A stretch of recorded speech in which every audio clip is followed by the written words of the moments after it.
Merry Christmas, everybody. I'm Tyler, and I'm here to let you know that The Nightmare Before Christmas is no perfect movie.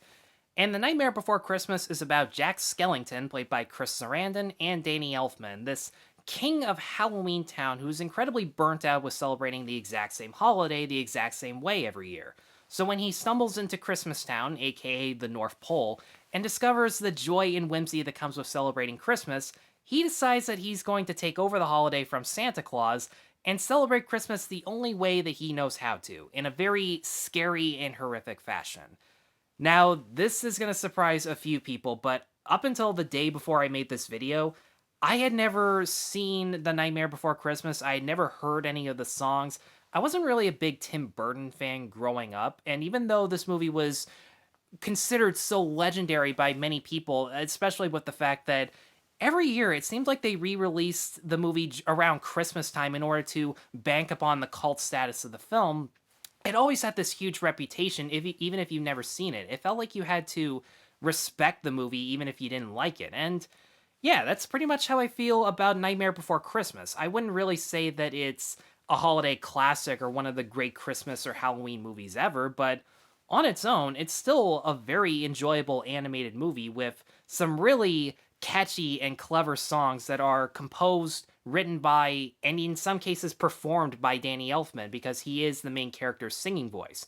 And you can really sense the amount of passion that Elfman brings when he's performing as Jack, and it actually makes me wish that Elfman was an actor and singer in movies more often than just being a composer or a songwriter.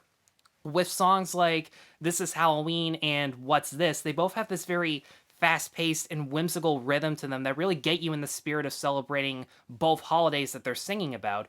Whereas the more slower, somber songs like Jack's Lament, Sarah's Song, or Poor Jack, they all have this beautifully bittersweet feel to them, especially with the way each of those characters, Jack and Sarah, sing to themselves about their inner needs and desires, almost as if they don't think their own friends and family would understand what they're going through. And in some cases, they're absolutely right about that. But what all these songs have in common is that the lyrics that Elfman comes up with are so incredibly clever. The amount of rhymes that he comes up with, you just wonder how long it took for him to actually put those words together and say, I have something here and I'm really proud of it. But the amount of effort that Elfman went into writing and performing the songs really goes to show. And I can say the exact same thing with the animation, because it's a Tim Burton production, it's a Henry Selick movie, you know for a fact that it's going to be good. But when I looked up that this was Selick's directorial debut, I was actually really surprised, because the animation isn't just fast and fluid, the characters all move at a very natural pace, and even when side and background characters do move in a very stilted and wooden way, it felt very intentional, because Halloween Town has this haunted attraction feel to it in regards to an atmosphere. So some of the characters do kind of move as if they were animatronics in a haunted mansion type of amusement park. So that part still worked very nicely. But the most impressive things about the animation are they have these really good tracking shots where the camera, the characters, and environmental features like wind blowing in trees or snow falling on the ground are all moving in sync as if it were a choreographed dance routine, and it all looks unbelievably seamless. There are live action movies that can't pull off shots like this, let alone an animated feature. So that alone was unbelievably impressive, and it really holds up to this day. Halloween Town, in my opinion, features some of Tim Burton's most creative world building in regards to the character designs and the way they all bounce off of each other. My favorites being the mayor of Halloween Town and his switching head whenever he moves from a manic or upbeat and optimistic fashion, or just Jack Skellington himself as a character. He's a skeleton. He doesn't have eyes, and he can technically only speak in vowels. I don't think he can speak consonants in any way, but the fact that they play around with that notion in such a fantastical way, like having his eyes shrink or blink, or his smile constantly changing with every different emotion he's trying to feel about celebrating the Christmas season, that alone was really impressive. So, aside from the technical achievements and from how good the music is, when it comes to the story, characters, and the voiceover performances, I do have some very split feelings about them. The performances, I thought, were really good. Catherine O'Hara, in my opinion, stands out the most, giving A much more shy and subdued performance than she's usually used to when she's playing Sarah, this Frankenstein's creature type of character who is trying to gain independence from her master, kind of like how Jack is trying to gain independence from strictly celebrating Halloween and Halloween only. And those very subtle character features and the things they have in common are what helped us establish a connection between the two of them, especially considering they don't really have that many scenes together. And the scenes that they do have together are mostly Sarah trying to warn Jack that when you take one holiday and celebrate it in a much different fashion than it was meant to, there are going to be some consequences and not everybody's going to appreciate them. And that part was really nice. And I do like the Santa Claus parallels that they present with Jack and Santa, because if Jack is Santa, then Sarah is Mrs. Claus. That ghost dog pet that Jack has is basically Rudolph, and that does play into the story in a much more clever way than I actually thought it was going to. And of course, the Halloween Town residents are his elves. There are a lot of Santa parallels there, and some casual audiences aren't going to pick up on that, and I really do appreciate it. I can't remember the actor's name off the bat. I think it's William Hickey. He played Uncle Lewis in Christmas Vacation, and I almost didn't recognize him by how graggly and slimy his voice was. But as Sarah's master, he's an easy love to hate character just because his voice is so grimy and he has this glorified mad genius persona that he presents him out to be.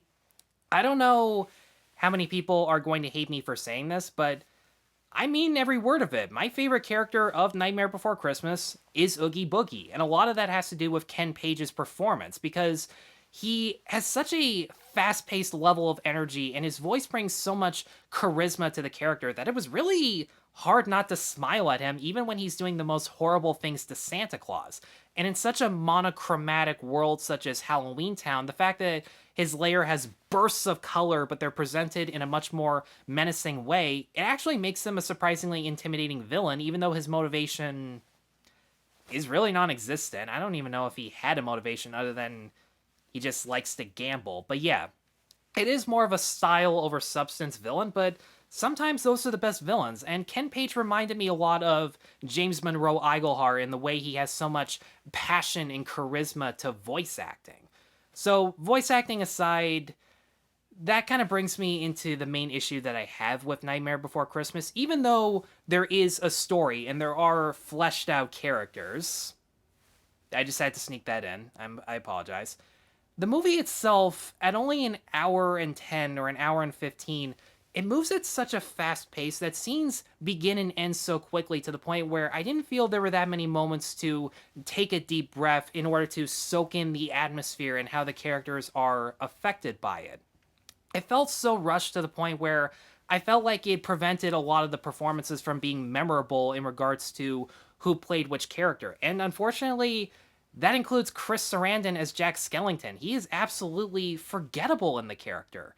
And I think there's a pretty glaring reason for that. Danny Elfman recorded the songs in character as Jack before they even cast Chris Sarandon.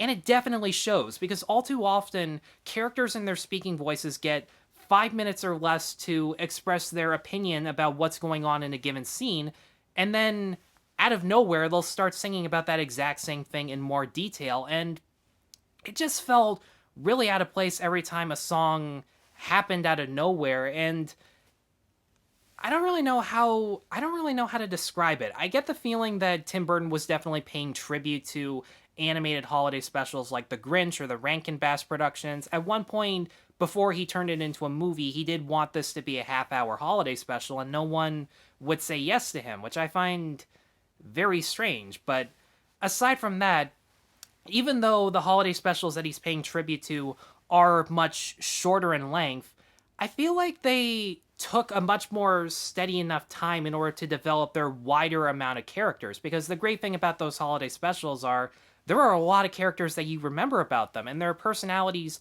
are simple, but still very identifiable and likable. And that's definitely the feel that they're trying to accomplish with this movie. But again, a movie that's only like 52 minutes or a half hour, like Santa Claus is Coming to Town or The Grinch, they knew exactly which characters to focus on and when, and they knew when for it to be dialogue-oriented and musical-oriented. I didn't really get the feeling that they knew what they were trying to go for with this movie. I don't know, it's really hard for me to describe, and I get the feeling that if I do rewatch Nightmare Before Christmas, and I'm definitely going to, I'm probably going to pick up on little details that I hadn't noticed the first time. And if some people are going to say, well, why are you reviewing it if you're not entirely sure?